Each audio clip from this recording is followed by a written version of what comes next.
she is also one of the voices and faces of AI in German media. She's a journalist, a teacher, a consultant, and currently chief of AI at Deutsche Welle. And among other things in her life, she was a product manager for Amazon Alexa, which most of us haven't done in their life.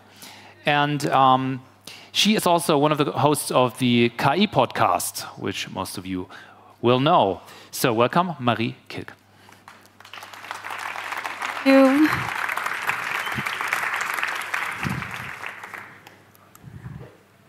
Yeah, hi. I was asked to tell you about a media vision for the future, and I came up with the help of AI, the librarian's reckoning. I'll try to show you what I mean with this in the about 10 minutes that I have. I'll try to give you some optimism. I have this very provocative statement here that AI will save us, but I can explain. I'll also show you how I prepared for this talk and how this network helped me prepare for this talk.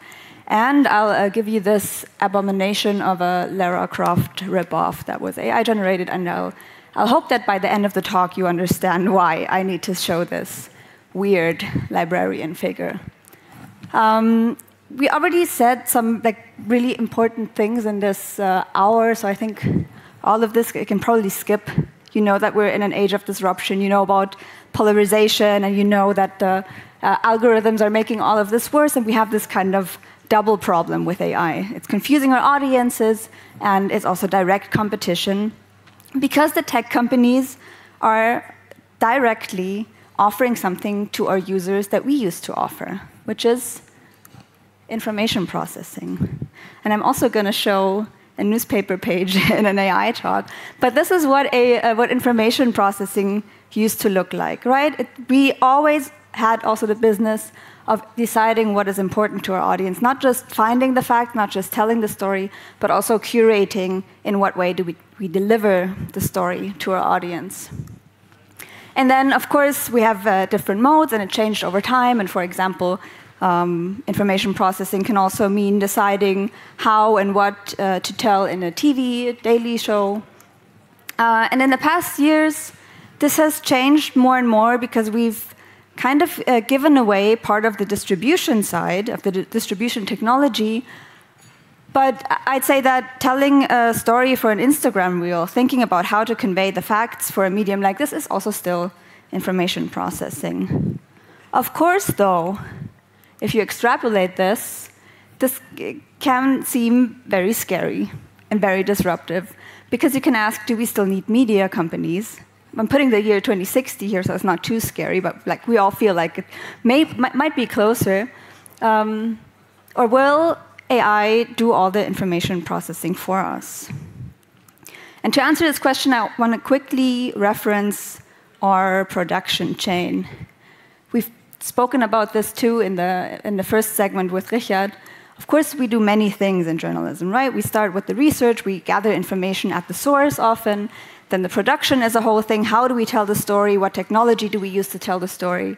We distribute it, even though that is shifting a lot right now. And then there's the interaction with the audience. And at the beginning, or underlying it all, is the administrative foundations, the technological infrastructure. And I'm looking at this whole production chain at the moment, and I'm finding that AI can actually help with every step of this. I'm taking just one now, just for the research part, and this is also something that Richard mentioned. We can call it augmented information management, or what you will, and we can use large language models for this, but also older technologies. But actually, AI tools are great for any one of us who's working with knowledge and with language. And this is just one way that it helps me. I have this note-taking tool, Obsidian, where I input everything that I write, and I can save articles that I find online, and I can highlight them. And then, for example, when I prepared this talk, I can write, and an AI model creates embeddings of all the texts that I have curated for myself. And as I'm writing, I get these sources on the right side, and it finds things that my text that I'm probably trying to write about, what that has in common with all the sources that I might have saved months ago that I don't even remember. So I can find that there's like a 0.83 resemblance of what I'm trying to do with a blog post called Informational Logistics by Johannes Klingebiel, who's somewhere here. And then that can inspire my writing. And there's no hallucinations because it's just connecting information for me. It's giving me the sources. So that's one thing. So we live in this age of unprecedented access to knowledge, and working with information has never been easier. But maybe you could tell that this image was AI generated right now. I wanted to find a nice picture of like a reconstruction historically of the University of Alexandria or something, some cool library to illustrate my point. But we also live in this age of confusion where there's just so much AI slop online, and it's hard to find a cool picture for a talk. So that means that we actually have a really good case for sorting through information, for helping with this confusion. And that's where this image of the librarian comes in. I'm imagining that in the library of the future, I can ask this question, and then I can find some person, some entity, some media organization maybe, who is an expert at doing exactly that, at verifying sources, at sorting through information, and who can give me an answer to my question.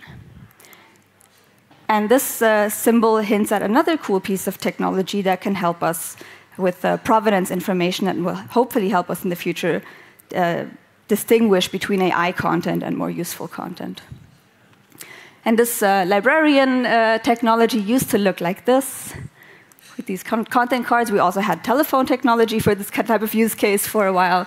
And then you know, obviously, that it has moved to search bars in the past years and to chatbots. But it's super important to me, and it's also something Elisabeth hinted at, that this is not the only use case that we're dealing with at the moment and not the only thing that we are able to do in media. But because we also have the case where I might go to a library and I don't even know what I want. I have this huge internet with all sorts of maybe useful, interesting information, but I also have lots of slop, and I might just want to be entertained, I might want to stay up to date, you know, all those user needs. But that's also a librarian's use case where we need somebody to understand what the zeitgeist is about, what society needs at the moment, and also what the audience wants, maybe what our unique relationship tells them about what the exact content is that I need at the moment. And this is something that we have been good at in the past, and that now increasingly is done by algorithms and by feeds, and I have TikTok and Netflix here, but the fact that it's changing doesn't mean that it's going to go away. So this is the push versus pull scenario that we already spoke about, and the search versus exploration scenarios. And they are very different, and the only thing I want you to take away is that we need to keep both in mind as we manage this disruption, right? Because future answers, we of course don't know what exactly the user needs will look like. We don't know what exactly the technology will look like, but I'm pretty sure that we'll always need some type of fact provider roles and curator roles. And we are pretty good at both. Because we have decades of experience with exactly those things that become important now as this shiny new technology helps us become better, but we need the human foundations for this too, right? I don't have to go into the details, but of course we need subject matter expertise if we're going to do a good analysis, if we want to verify sources, if we want to gather information. Obviously, our human judgment is needed there. But also for every step of the way, I don't have time to explain it all, but you can take a photo, we can chat about it later. For every single step of the production chain, there's cool technological innovations that can help us become better at this. But there's also some things that we've already been doing for decades that we are uniquely set up to be good at in the future, and that we also have more experience and more judgment for than the tech companies that are trying to compete with us. So I hope that's a little bit of hope for you. To summarize, it's the librarian on steroids that I want to get stuck into your heads. Graph-based knowledge structures can help. Journalism obviously provides curation and contextualization, not just informational logistics. We can work on decentralizing with the help of these new technological tools. And of course, this means that, as we did in the past, we also have to understand and own the tech. We have to build tech products. Like we used to print newspapers, like we used to own the antennas, we need to build tech products, not just content products. But I also think that we can do this. There is no moat, as someone at Google famously wrote. So I'll leave you with this quote by Cassie Kozyrkov, who was a chief decision scientist at Google. And she says, when answers become cheap, the question becomes really important. I think that summarizes it well. And I promised you Lara Croft, so this is what Sora 2 makes out of my last slide. Thank you.